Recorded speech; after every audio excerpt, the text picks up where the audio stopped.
ఇవాల్టి మన ప్రత్యేక కథనానికి స్వాగతం. మీ పాన్ కార్డ్ ఇంకా ఆధార్తో లింక్ కాలేదా? అయితే మీరు ప్రమాదంలో ఉన్నట్టే. అవును, ప్రభుత్వం నిర్ణయించినటువంటి గడువులోపు ఆధార్ పాన్ గనుక లింక్ చేయకపోతే మీ పాన్ కార్డ్ చెల్లదు. దానివల్ల బ్యాంకింగ్ అదేవిధంగా ఆర్థిక లావాదేవీల్లో మీకు ఎన్నో ఇబ్బందులు ఎదురవుతాయి. మరి ఇంట్లోనే కూర్చుని సులభంగా ఈ ప్రక్రియను ఎలా పూర్తి చేయాలో ఇప్పుడు స్టెప్ బై స్టెప్ తెలుసుకుందాం రండి. మొదటగా మీరు ఆదాయపు పన్ను శాఖకు చెందినటువంటి అధికారిక వెబ్సైట్ అయిన ఇన్కమ్ ట్యాక్స్ ఈ ఫైలింగ్ పోర్టల్ను సందర్శించాలి. వెబ్సైట్ ఓపెన్ అయిన తర్వాత హోమ్ పేజీలో మీకు లింక్ ఆధార్ అనే ఆప్షన్ కనిపిస్తుంది. దానిపై క్లిక్ చేయగానే ఒక కొత్త విండో ఓపెన్ అవుతుంది.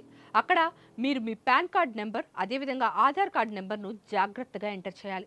వివరాలు నమోదు చేసిన తర్వాత వ్యాలిడేట్ బటన్పై క్లిక్ చేయాలి. ఒకవేళ మీ కార్డ్ అప్పటికే లింక్ అయి ఉంటే ఆ విషయం స్క్రీన్ మీద మీకు కనిపిస్తుంది. లేదంటే మీరు తదుపరి దశకు వెళ్ళాలి. ప్రస్తుతం ఆధార్ పాన్ లింక్ చేయడానికి ప్రభుత్వం 1000 రూపాయల వరకు జరిమానాను విధిస్తోంది.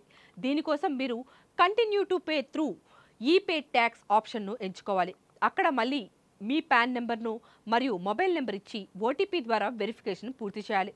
ఆ తర్వాత అసెస్మెంట్ ఇయర్ మరియు పేమెంట్ టైప్ను సరిగ్గా ఎంచుకొని నెట్ బ్యాంకింగ్ లేదా డెబిట్ ద్వారా 1000 రూపాయల చెల్లింపును పూర్తి చేయాలి.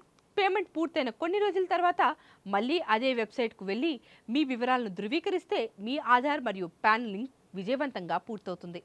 చూశారు కదా, కేవలం కొద్ది నిమిషాల్లోనే మీరు ఈ ముఖ్యమైన పనిని పూర్తి చేసుకోవచ్చు. నిర్లక్ష్యం చేస్తే భవిష్యత్తులో ఐటీ రిటర్న్స్ దాఖలు చేయడం లేదా భారీ నగదు లావాదేవీలు జరిపినప్పుడు చాలా కష్టమవుతుంది. కాబట్టి వెంటనే మీ పాన్ అదేవిధంగా ఆధార్ స్టేటస్ తనిఖీ చేసుకోండి. ఈ సమాచారం మీకు గనక నచ్చితే ఇతరులకు కూడా షేర్ చేయండి. మరిన్ని తాజా అప్డేట్స్ కోసం చూస్తూనే ఉండండి. సెలవు. ధన్యవాదాలు. Please subscribe to the channel and download the Politicos app from the links in the description.